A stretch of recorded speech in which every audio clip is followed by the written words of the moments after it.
सत्यवान जी भाटिया जी करते हैं हमारे विरोध में।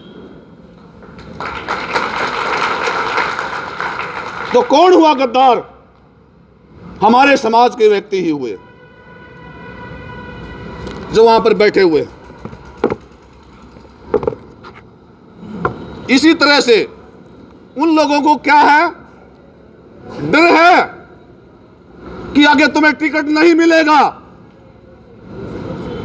वो कुर्बानी देना नहीं चाहते, दूसरे लोगों की हिम्मत नहीं है। अगर वो कुर्बानी देना सीख जाएंगे जिस दिन, उसी दिन हमारे फेवर में ही सभी बिल पास होंगे।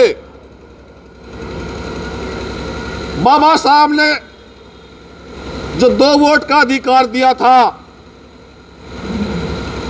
वो यहीं पर मार खा गए। इसको अच्छी तरह से पौड़िया साहब हर बार समझाते हैं। अगर वो अधिकार हमारे पास होता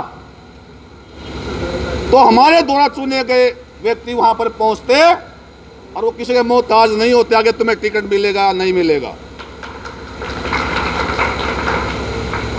जो वो कमजोरी उस समय हुई, वो हम भुगत रहे।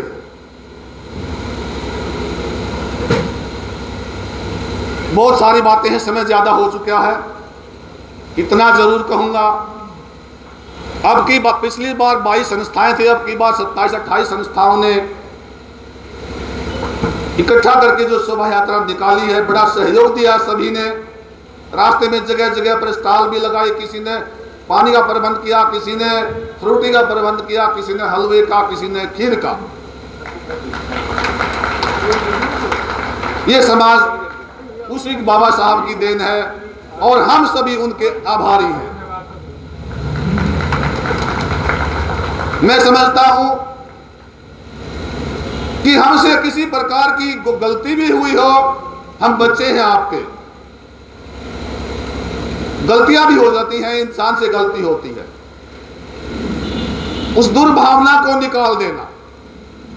हमने इकट्ठा क्यों किया लास्ट ईयर, एक मंच में क्यों लाया इनको?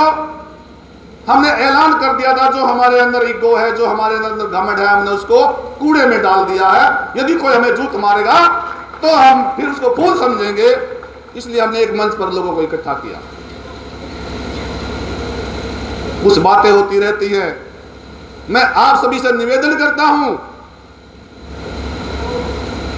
बातें भुला करके अपनी को अलग बात हो तो अलग है, लेकिन समाज के लिए हमने इकट्ठा होना चाहिए, मर जाना चाहिए। यह नहीं सोचना चाहिए कि सत्यवान भाटिया अगुवाई कर रहा है, या कोई राजेश अहलावत कर रहा है, या कोई जय भगवान भदौरिया किए हुए हैं। इस तरह से उनका बिल्कुल नाम नहीं आना चाहिए। वो समाज के लिए काम कर रहे हैं कि अपने लिए काम कर रहे हैं। मैं आप सभी का आभारी हूं, जिस 28 संस्थाओं का मैं आभारी हूं। हमने ये सोच पैदा की, आप लोगों ने साथ दिया। आज पूरा सोनीपत जय भीम के नारों से गूंज उठा। ये आपके सहयोग से हुआ सारा काम।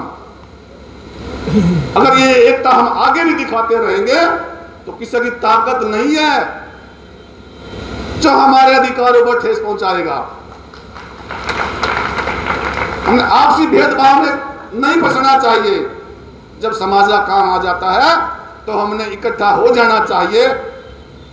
यह मैं आपसे अपील करता हूं। साथियों, आज जो झांकियां थी, विलंब हुआ 3 घंटे का। मैं क्षमा याचना चाहता हूं, हमें भी खेद है इसका। जो हमने सोचा था वो नहीं हो पाया। उम्मीद करता हूं मैं वो आगे हो जाएगा,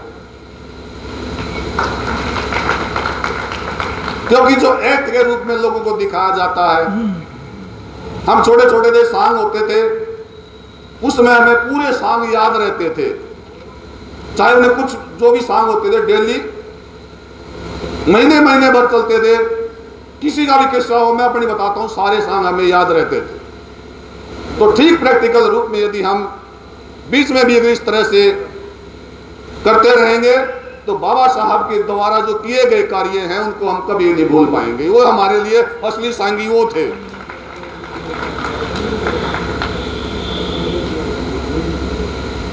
तो मैं दोबारा से जितनी भी संस्थाओं ने, मैं उनका बहुत बहुत आभारी हूं। बड़ा तन मन धन से उन्होंने साथ दिया। सभी संस्थाओं का मैं बहुत बहुत आभारी हूं और आगे भी ये चाहूंगा कि आगे इस सोसाइटी पर निर्भर ना रहे, कोई ने कोई मिलके पहल करो।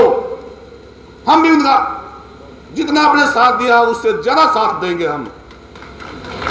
ये हमारा वायदा आपके लिए, समाज के लिए 24 घंटे तैयार हैं, चाहे हमारी गर्दन चले जाए, हम कभी नहीं डरते।